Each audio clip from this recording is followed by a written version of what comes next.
The massive council chamber fell silent as Ambassador James Miller stepped onto the speaking platform. The gathered representatives of over 300 alien species stared down at him from their elevated seats, their expressions ranging from curiosity to unveiled disgust. Earth's first contact with alien life had occurred just 6 months ago, when a council scout ship detected their early quantum experiments. The discovery led to this moment: humanity's formal application to join the Galactic Council.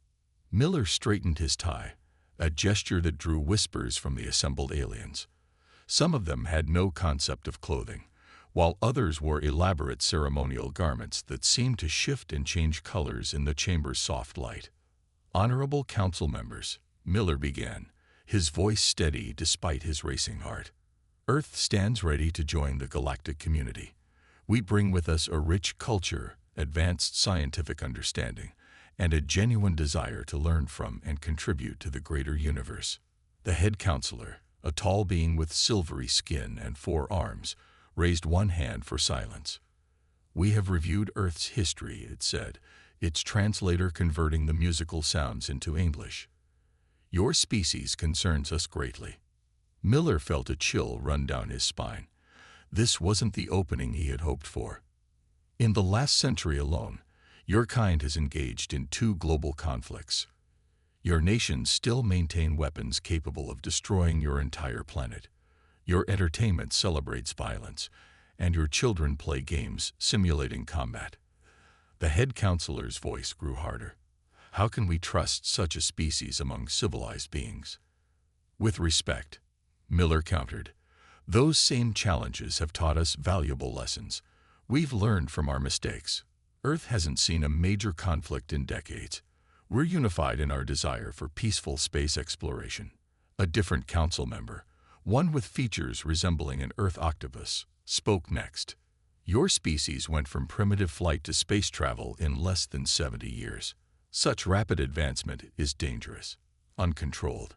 We cannot risk having such an unpredictable element in our society." One by one, council members rose to speak against Earth's admission. They cited human history, biological aggression markers, and even Earth's entertainment media as evidence of humanity's unsuitability. Miller stood firm, answering each accusation with examples of human achievement, cooperation, and growth. But the council had already made their decision. The head counselor raised all 4 arms, commanding attention. "The council has voted. Earth's application for membership is denied. Furthermore, to protect galactic stability, we are establishing a quarantine zone around your solar system. No council ships will enter this zone, and your species is forbidden from leaving it." Miller's hands gripped the podium. "You can't do this. You can't just lock us away." "The decision is final," the head counselor stated. "You have 24 hours to leave council space. Violation of the quarantine zone will be considered an act of war." As Miller was escorted from the chamber, he caught fragments of conversation from various council members. They spoke of humanity as if discussing a dangerous virus that needed to be contained. Their fear was obvious, but so was their arrogance. The journey back to Earth felt longer than the trip out. Miller spent most of it preparing his report for the United Earth government. How could he tell them that humanity had been judged and found wanting by the very civilizations they had hoped to join? As his ship approached Earth's orbit, Miller looked at the blue planet below. From here, you couldn't see the borders that had once divided nations, the scars of old wars, or the incredible progress humanity had made. The council only saw what they wanted to see: a young, violent species better left alone. What they didn't understand was that humanity had never done well with restrictions. Being told they couldn't do something only made humans more determined to prove they could. As Miller prepared for landing, he allowed himself a small smile. The council thought they were containing a threat. Instead, they had just given humanity the greatest motivation possible: the desire to prove someone wrong. They would regret this decision. Miller was certain of it. The only question was how long it would take for the council to realize their mistake. 10 years after the council's rejection, Earth had changed in ways that would have amazed even its own inhabitants from a decade ago. The quarantine zone, meant to contain humanity, had instead become the boundary of their greatest period of advancement.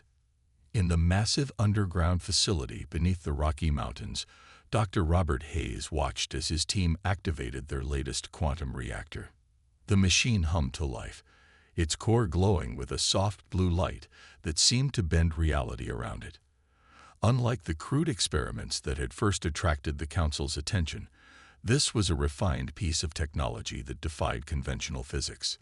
Power output is stable at 300% efficiency, his assistant reported, eyes fixed on the readings. "We've done it, Dr. Hayes. We've finally cracked it." Hayes nodded, allowing himself a moment of pride. The quantum reactor wasn't just a power source. It was humanity's answer to the Council's dismissal. While they might have been locked away from the stars, they weren't standing still. Across the planet, similar breakthroughs were happening. The old nations, once divided by politics and resources, had united under the banner of the Solar Federation. Nothing brought people together quite like a common goal, and proving the Council wrong had become humanity's driving force. In orbit, the first of the new fusion-powered space stations took shape. These weren't the cramped, primitive structures of the past. The new stations were small cities in space, housing thousands of researchers and engineers. Their rotating rings provided Earth-like gravity, while the quantum-enhanced shields protected them from radiation and debris. Director Lisa Thompson stood at the viewing window of Unity Station, watching Earth spin below. "Status report on the Mars terraforming project," she asked the officer beside her. "Ahead of schedule, ma'am. The atmospheric processors are working better than expected. We'll have breathable air on the surface within 5 years, not 15 as originally planned." Thompson smiled. The Council's databases, shared during their brief contact, had shown that most species took centuries to terraform planets. Humanity was doing it in decades. On the lunar surface, the first true spaceport was nearing completion. Unlike the old landing pads, this was a massive complex designed to handle hundreds of ships. The quantum gravity generators made landing and takeoff almost effortless, while automated systems could repair and refuel vessels in hours instead of days. But perhaps the most significant development was happening in a secret facility under the Pacific Ocean. Here, researchers worked on technology that the Council had deemed impossible, a new form of faster-than-light travel. Project leader Michael Chen studied the holographic display showing their test results. The Council used something they called slip space for FTL travel. Humanity had taken a different approach, using quantum tunneling on a massive scale. "Run the simulation again," Chen ordered. "Let's see what happens when we increase the field strength by 10%. The simulation showed a small probe disappearing from one point in space and instantly appearing at another, completely bypassing the space between. No slip space, no dimensional shifting, just pure quantum manipulation of space-time itself. "Sir," one of the scientists called out, "I think we've solved the stability issue.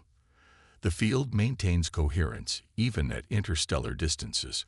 Chen allowed himself a rare grin. They were close, so close to breaking free of their solar prison. In cities around the world, humanity continued their daily lives, but with a new sense of purpose. Children studied advanced physics in elementary school. High school students learned to program quantum computers. Everyone knew that their future lay in the stars, regardless of what the Council had decided. The quarantine beacons at the edge of the solar system continued their endless patrol, monitoring for any attempts to leave or enter. The Council ships that occasionally checked on Earth saw exactly what they expected: a civilization contained and controlled. They didn't see the quantum networks spreading through the solar system. They didn't detect the experimental ships being built in hidden shipyards. They didn't realize that their barrier had created something far more dangerous than the primitive species they'd rejected: a humanity united in purpose, advancing faster than ever, and absolutely determined to prove them wrong. The Council had meant to contain humanity. Instead, they had created a pressure cooker of innovation, and the pressure was building. It was only a matter of time before it burst free. The experimental ship Phoenix hung silently in space just beyond Pluto's orbit. Inside its bridge, Commander Anna Wells took a deep breath as she looked at the quarantine barrier ahead. After 15 years of preparation, humanity was ready to break free. "All systems are showing green," her navigation officer reported. "Quantum drive is charged and stable. We can initiate jump on your command." Wells looked at each member of her crew. They were making history today. But more importantly, they were about to prove that humanity couldn't be caged. "Begin the countdown. Let's show the galaxy what we can do." The ship's quantum drive hummed to life, creating a field that bent space itself around the vessel. Unlike the Council's slip space technology, which took hours to activate, the human quantum drive worked almost instantly. 10 seconds to jump, the computer announced. 9, 8. On their sensors, they could see a Council patrol ship passing far above them, completely unaware of their presence. The quantum field made them invisible to conventional detection methods. 3, 2, 1. The stars blurred, and for a fraction of a second, reality seemed to fold in on itself. Then, suddenly, they were there 50 light-years from Earth, well beyond the quarantine zone. The jump had taken less than a second. "Position confirmed," the navigation officer called out, his voice filled with excitement. "We're exactly where we planned to be." The jump was perfect. Wells allowed herself a small smile. "Send the signal back to command. Operation Breakout is a success." Within hours of the Phoenix's jump, hundreds of ships that had been hiding in secret shipyards across the solar system made their moves.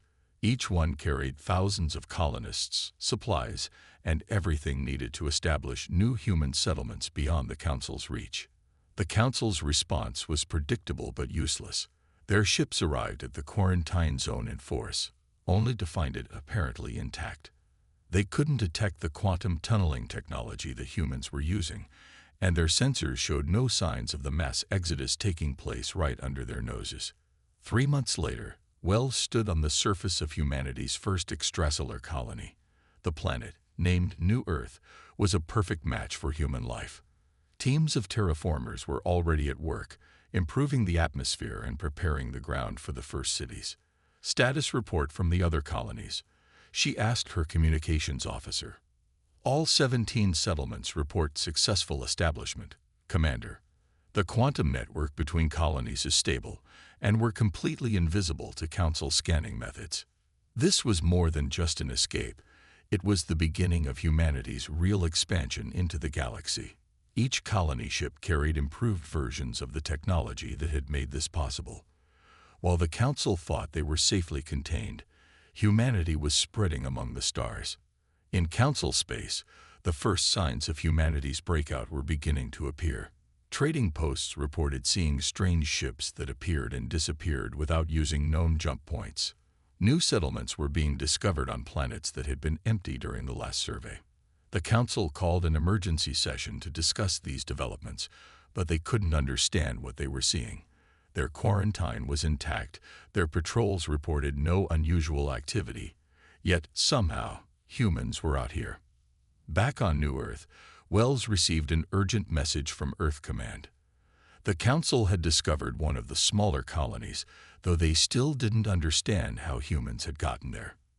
"Should we evacuate the settlement?" her second-in-command asked. Wells shook her head. "No, we knew they'd find us eventually. But now we're strong enough that it doesn't matter.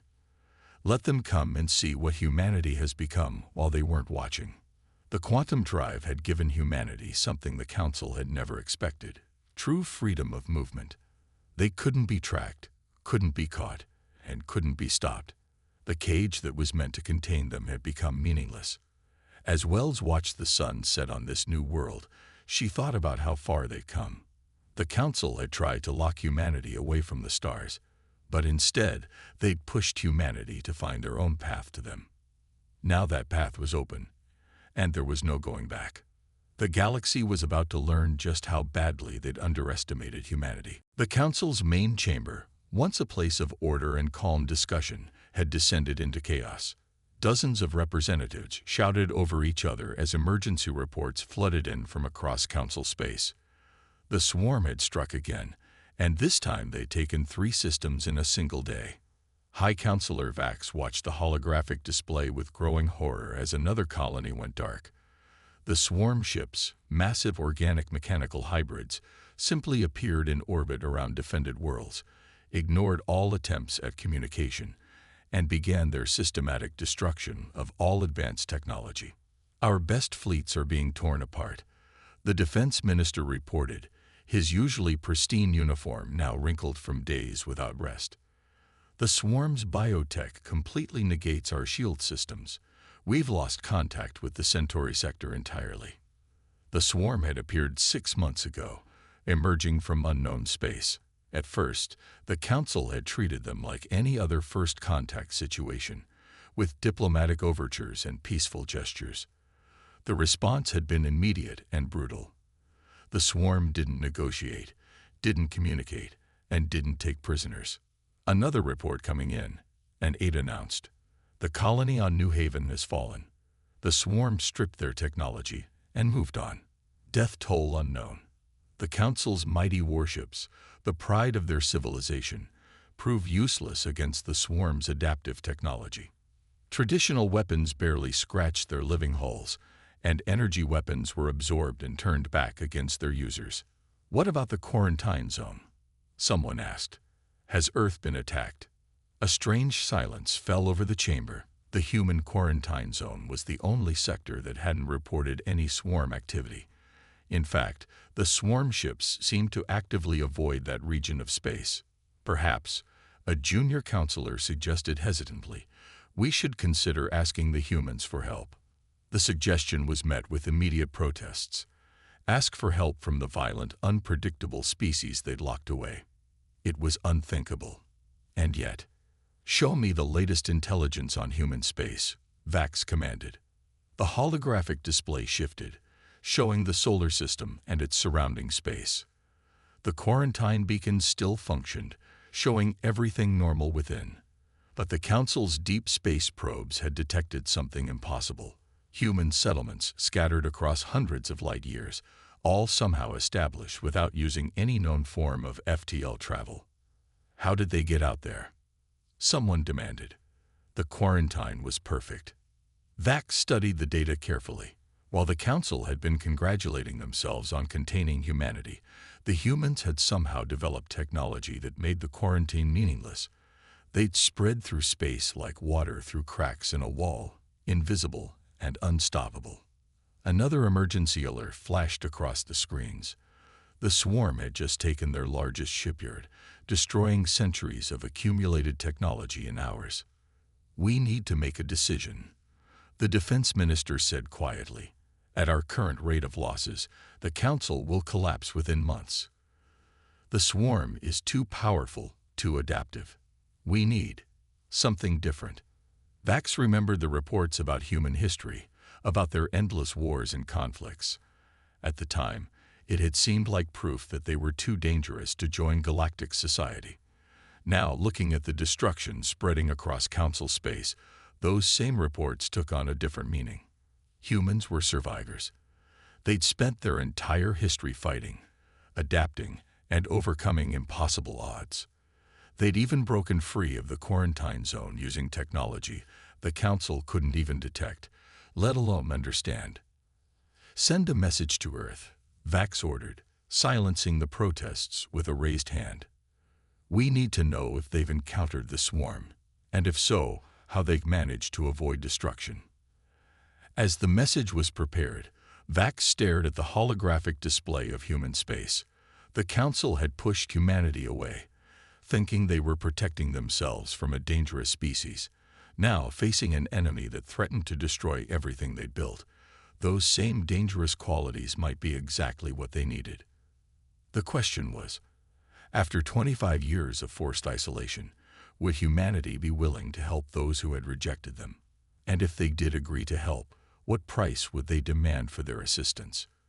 The fate of the galaxy might depend on the answer. Director Thomas Reed sat in his office at the Solar Federation headquarters in Geneva, reading the Council's desperate message for the third time. After 25 years of enforced isolation, the mighty Galactic Council was begging for humanity's help. The Council delegation would arrive within the hour, having been granted emergency permission to cross the quarantine zone. Their message had been simple. The swarm was destroying everything in its path, and humanity seemed to be the only civilization they avoided. "Sir," his assistant's voice came through the intercom, "the Council ship has entered orbit. They're requesting immediate landing clearance." Reed straightened his uniform. "Granted. Have them brought directly to the main conference room." The conference room, with its floor-to-ceiling windows overlooking the rebuilt city of Geneva, was designed to impress. Holographic displays showed the extent of human space, hundreds of thriving colonies connected by their quantum network, all established right under the Council's nose. When the Council representatives entered, Reed could see the shock on their faces. They'd expected to find the same primitive Earth they'd quarantined years ago. Instead, they found a civilization that had surpassed many of their own achievements. High Counselor Vax stepped forward, his silver skin dulled with exhaustion. "Director Reed, thank you for receiving us. We come seeking." "We know why you're here," Reed interrupted calmly. "The swarm has proven immune to your technology, and you're losing the war. Now do you want our help?" The other council members shifted uncomfortably. They weren't used to being interrupted or spoken to so directly. "Yes," Vax admitted. "We've lost 40 systems in 6 months. Our best weapons are useless against them. But our long-range scans show that the swarm actively avoids human space. We need to know how you've achieved this." Reed activated a holographic display showing the swarm ship. "We encountered them 2 years ago. They'd made the mistake of attacking one of our outer colonies. They didn't survive the experience." The council members exchanged startled looks. No one had successfully fought off the swarm, let alone destroyed their ships. "How?" Vax asked, his composure cracking. "What weapons did you use?" "Our quantum technology operates on principles your science doesn't understand," Reed explained. "The swarm's adaptive defenses couldn't cope with weapons that ignore conventional physics. After we destroyed their first attack force, they began avoiding human space entirely." "Then you can help us." Hope crept into Vax's voice. "You'll share this technology." Reed's expression hardened. "The Council locked us away, called us too dangerous to join galactic society. Now you want our help. There will be conditions." He activated another display, showing a formal document. "First, the quarantine ends immediately. All Council sanctions against humanity are permanently lifted. Second, Earth will be granted full Council membership, with all associated rights and privileges. Third, we'll establish joint military commands. No more treating humans as second-class citizens." The Council members began to protest, but Vax silenced them with a gesture. He had seen the reports of Council worlds falling to the swarm. Pride meant nothing if their civilization was destroyed. "These terms are acceptable," Vax said carefully, "but we'll need time to formalize." "No," Reed cut him off again. "You sign now, or we let you face the swarm alone. We've survived without the Council for 25 years. We can do it for 25 more." The desperation in Vax's eyes told Reed everything he needed to know. The Council was truly at the end of its rope. They'd pushed humanity away, thinking they were containing a threat. Instead, they'd forced humanity to become stronger than they could have imagined. "We'll sign," Vax said quietly. As Reed watched the Council members formally accept the agreement, he thought about the irony of the situation. The Council had feared humanity's potential for violence and advancement. Now those very qualities were the only thing that might save them from extinction. "Welcome to the new age of galactic cooperation," Reed said, allowing himself a small smile. "Let's show the swarm why they were right to fear human space." Admiral Mark Wilson stood on the bridge of the HSS Defiant, watching as his fleet of human warships moved into position around the Council core world of Centauri Prime. The swarm had been detected approaching the system, and this time, they would find more than helpless victims. "All ships report ready, Admiral," his tactical officer announced. "Quantum drives charged and weapons hot. The Council fleet is in position, though they're still having trouble tracking our ships on their sensors." Wilson nodded. The Council's most advanced detection systems still couldn't properly track human vessels. Their quantum technology made them appear to be in multiple places at once, or nowhere at all. "Swarm ships detected," the sensor operator called out. 5 high ships, standard attack formation. They're launching fighter swarms." The massive organic mechanical hybrid ships of the swarm emerged from their version of hyperspace, their living hulls pulsing with deadly energy. They'd destroyed countless Council worlds with this same approach. But this time was different. "Execute Battle Plan Phoenix," Wilson ordered calmly. The human fleet seemed to multiply, quantum echoes creating hundreds of false targets. The swarm's sensors, designed to adapt to conventional warfare, couldn't distinguish the real ships from their quantum duplicates. "First wave, engage," Wilson commanded.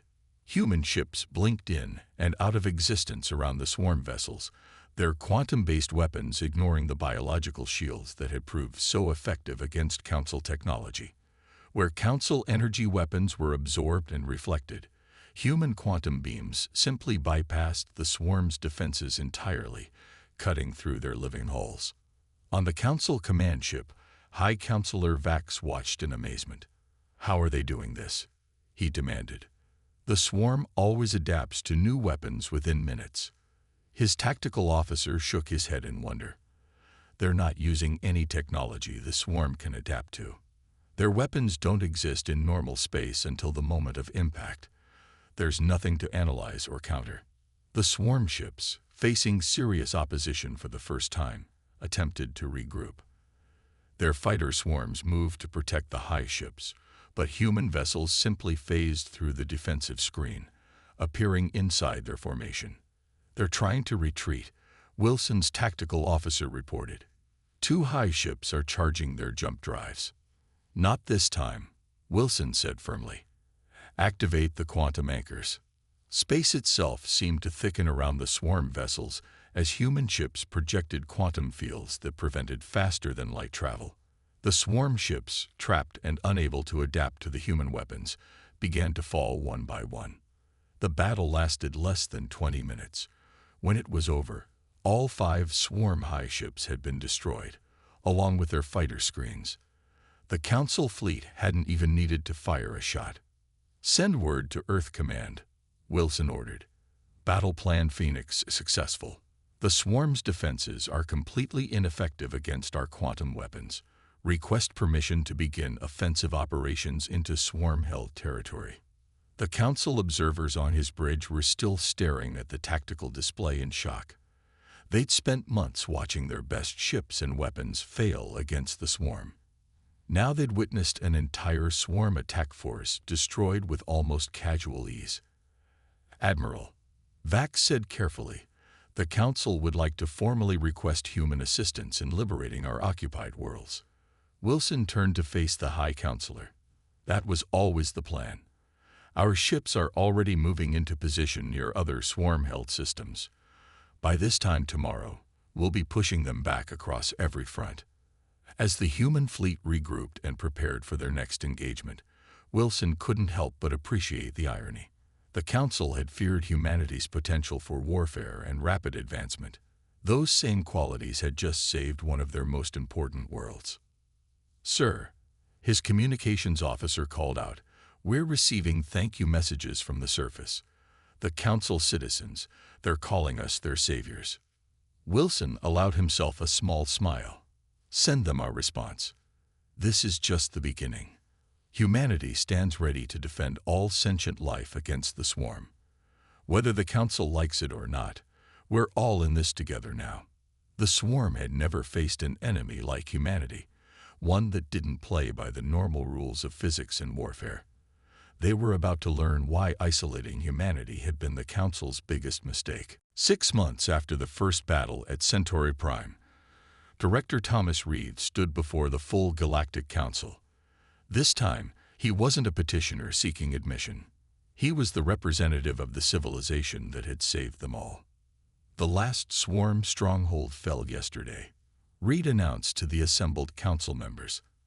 Admiral Wilson's fleet confirmed their complete retreat from Gnome space. The war is over. The chamber erupted in applause. In half a year, human forces had accomplished what the Council's military couldn't do in months of fighting. Every occupied world had been liberated, every swarm invasion force destroyed. High Counselor Vax rose from his seat. Humanity has proven itself not just as warriors, but as protectors. We were wrong to fear your potential, wrong to isolate you. The Council formally apologizes for our past actions. Reed nodded in acknowledgement. The Council's fear had ironically created exactly what they'd hoped to prevent. A human civilization far more advanced and powerful than they could have imagined. The terms we discussed are ready to be implemented, Reed said. Earth will take its place as a full Council member, with 3 seats on the High Council to reflect our contribution to galactic security. Some Council members shifted uncomfortably at this. Traditionally, even the oldest races only held 1 seat, but no one dared object. They'd all seen the reports from liberated worlds, watched recordings of human ships effortlessly destroying swarm vessels that had shrugged off their strongest weapons. Additionally, Reed continued, we'll be establishing joint research facilities. Human quantum technology will be gradually shared with Council races, under proper supervision. We believe in cooperation, not domination. The Council chambers, once a symbol of humanity's rejection, now felt different. The elevated seats that had once looked down on human representatives now seemed to bend toward Reed, as if drawn by the gravity of Earth's new influence. There's one more thing, Reed added. The Council's practice of quarantining dangerous species ends today. We've seen where that policy leads. Instead, we propose a new approach, mentorship and integration. He activated a holographic display showing dozens of worlds. These are developing civilizations the Council has quarantined. We'll be reaching out to them, offering guidance and support. Isolation breeds resentment. Cooperation breeds understanding. The Council members watched as their centuries-old policies were dismantled and rebuilt. But they'd learned their lesson. Pushing away those you fear doesn't make them less dangerous. It only means they develop beyond your ability to understand or influence them. Later that day, Reed stood at the window of his new office in the Council Tower. Earth was visible in the distance, a blue jewel in space. Around it, ships from 100 worlds moved in complex patterns, evidence of the new trade agreements already being implemented. Sir, his assistant called from the door. Admiral Wilson's report just came in. The Quantum Defense Network is operational. No ship can now enter Council space without detection. Reed smiled. The Council had tried to build walls to keep humanity contained. Now humanity was building bridges to keep everyone connected and protected. There's also a message from the Council's cultural division, the assistant added. They're requesting permission to study human entertainment, particularly our science fiction. They believe our imagination may have helped us develop solutions they never considered. The irony wasn't lost on Reed. The Council had once cited human entertainment as proof of their violent nature. Now they saw it as a source of innovation and creativity. As he looked out at the bustling galactic capital, Reed thought about the journey that had brought them here. The Council's rejection had forced humanity to innovate, to find their own path among the stars. That path had led them not to conquest, as the Council had feared, but to becoming the protectors of galactic civilization.